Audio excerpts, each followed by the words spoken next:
మీకు Gmail account ఉందా? అయితే ఖచ్చితంగా ఈ రీల్ మీకోసమే. ఈ రీల్ చూసిన తర్వాత ఇమ్మీడియట్‌గా మీ జీమెయిల్ పాస్వర్డ్ చేంజ్ చేసుకోండి. అసలు పాస్వర్డ్ ఎందుకు చేంజ్ చేసుకోవాలి అని మీకు డౌట్ రావచ్చు. గూగుల్ యూజర్స్‌కి ఒక ఇంపార్టెంట్ మెసేజ్ ఇస్తుంది. Third party sales force system data hack చేయడం వల్ల 250 కోట్ల మంది అకౌంట్స్ ప్రమాదంలో పడ్డాయంట. సో ఇమ్మీడియట్‌గా పాస్వర్డ్ చేంజ్ చేసుకోవడం వల్ల మన డేటా హ్యాక్ అవ్వకుండా జాగ్రత్త పడొచ్చు. ఒకవేళ పాస్వర్డ్ చేంజ్ చేసుకోకుండా అలాగే ఉంటే మీ డేటా అంతా హ్యాకర్స్ చేతిలోకి వెళ్ళిపోవచ్చు. ఈ మధ్య కాలంలో హ్యాకర్స్ కూర్చున్న చోట లక్షల్లో కోట్లలో అకౌంట్లు ఖాళీ చేస్తున్నారు.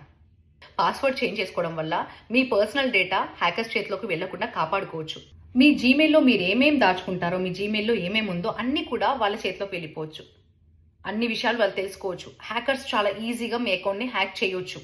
సో ఇమ్మీడియట్‌గా పాస్వర్డ్ చేంజ్ చేసుకోవడం వల్ల మీ personal data, for instance photos అవ్వచ్చు, వీడియోస్ అవ్వచ్చు, ఇంకా ఎలాంటి పర్సనల్ డేటా అయినా సరే, ఆఫీస్ రిలేటెడ్ అవ్వచ్చు, మనీకి సంబంధించింది అవ్వచ్చు, మీ జీమెయిల్లో ఏదున్నా, ఎలాంటి పాస్వర్డ్స్ ఉన్నా, మీ జీమెయిల్లో ఇంకేమైనా ఇంపార్టెంట్ డేటా ఉన్నా కూడా అవన్నీ కూడా హ్యాకర్స్ చేతిలోకి వెళ్ళిపోకముందే మీరు మీ జీమెయిల్ పాస్వర్డ్ చేంజ్ చేసుకోండి. అండ్ వీలైనంత మందికి ఈ రీల్ని షేర్ చేయండి. అండ్ మీకు ఎన్ని అకౌంట్స్ ఉంటే అన్ని అకౌంట్స్కి, లైక్ కొంతమందికి 2-3 అకౌంట్స్ ఉంటాయి, పర్సనల్ అవ్వచ్చు, ప్రొఫెషనల్ అవ్వచ్చు, అలా అన్ని అకౌంట్స్కి మీరు పాస్వర్డ్ చేంజ్ చేసుకోవడం వల్ల హ్యాకర్స్ చేతిలోకి మీ డేటా వెళ్లకుండా జాగ్రత్త పడొచ్చు.